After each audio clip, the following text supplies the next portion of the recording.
Thank you for scheduling your appointment to review your strong interest inventory results. Please make sure to use the link that we sent you to complete your assessment at least one day before your scheduled appointment.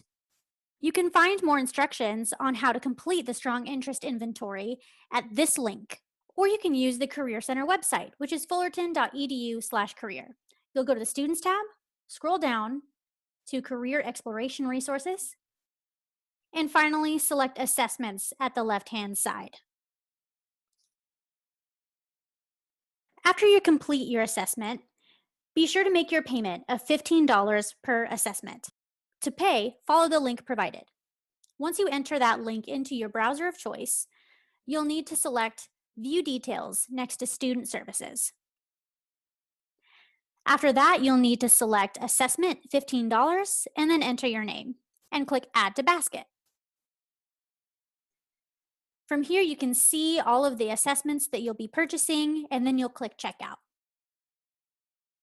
Once you complete the payment process, you'll be ready to meet with your career specialist to review the results of your strong interest inventory.